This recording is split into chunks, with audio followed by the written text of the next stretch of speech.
নিশ্চয় আন্তঃৰাষ্ট্ৰীয় শক্তিয়ে পুনৰ চৰকাৰ গঠন কৰিব পাৰিব। পইচা দিৱসৰ কাৰ্যসূচীয়ে সম্পূৰ্ণ পৰিষদ দলক কিমান শক্তিশালী হৈছে সেইটো প্ৰমাণ কৰি আহিছে।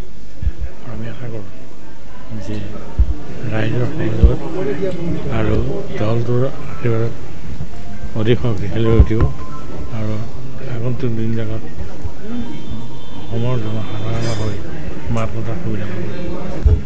যথেষ্ট প্ৰয়োজনীয়তা আছে আৰু সেইকাৰণে ইয়াক কোনো নুই কৰিব নোৱাৰে। আৰু আজি অসমত আঞ্চলিকতাত চৰকাৰ নাথাকিলেও দলটোৱে সেই কাম কৰি আহিছে আৰু ভৱিষ্যতেও কৰি যাব। নেতৃত্বৰ প্ৰচাৰটো সদায় থাকে, কিন্তু সকলোৱে সহযোগে কাম কৰিলে নিশ্চয় আগবাঢ়ি যাব পাৰিব।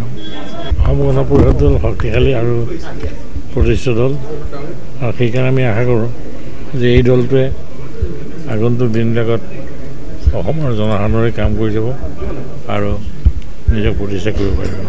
নিশ্চয় আন্তঃৰাষ্ট্ৰীয় শক্তিয়ে পুনৰ চৰকাৰ গঠন কৰিব পাৰিব। পইচা দিৱসৰ কাৰ্যসূচীয়ে সম্পূৰ্ণ পৰিষদ দলক কিমান শক্তিশালী হৈছে সেইটো প্ৰমাণ কৰি আহিছে। আৰু আমি আশা কৰোঁ যে ৰাইজৰ সহযোগত আৰু দলটোৰ আশীৰ্বাদত অধিক শক্তিশালী হৈ উঠিব আৰু আগন্তুক দিনবিলাকত অসমৰ জনসাধাৰণৰ হৈ মাত মতাৰ সুবিধা পাব।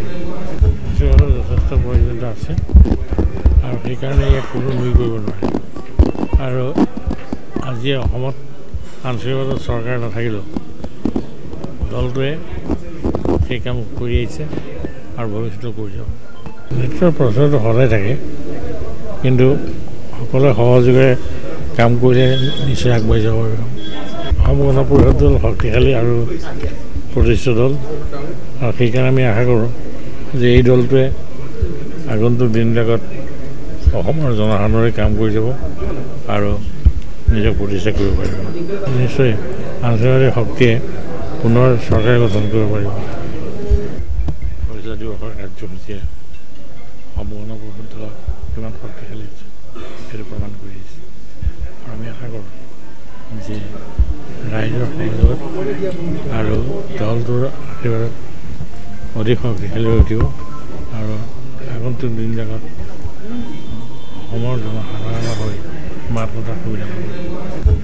যথেষ্ট প্ৰয়োজনীয়তা আছে আৰু সেইকাৰণে ইয়াক কোনো নুই কৰিব নোৱাৰে। আৰু আজি অসমত আঞ্চলিকতাত চৰকাৰ নাথাকিলেও দলটোৱে সেই কাম কৰি আহিছে আৰু ভৱিষ্যতেও কৰি যাব। নেতৃত্বৰ প্ৰচাৰটো সদায় থাকে, কিন্তু সকলোৱে সহযোগে কাম কৰিলে নিশ্চয় আগবাঢ়ি যাব পাৰিব। অসম গণ পৰিষদ দল শক্তিশালী আৰু প্ৰতিষ্ঠিত দল, আৰু সেইকাৰণে আমি আশা কৰোঁ যে এই দলটোৱে আগন্তুক দিনবিলাকত অসমৰ জনসাধাৰণে কাম কৰি যাব আৰু নিজক প্ৰতিষ্ঠা কৰিব পাৰিব।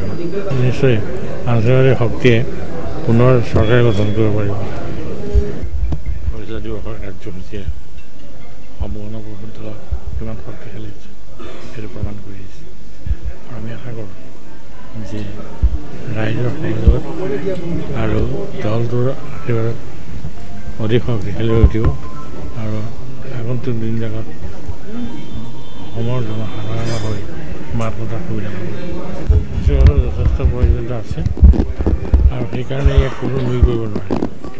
আৰু আজি অসমত আঞ্চলিকতাত চৰকাৰ নাথাকিলেও দলটোৱে সেই কাম কৰি আহিছে আৰু ভৱিষ্যতেও কৰি যাব।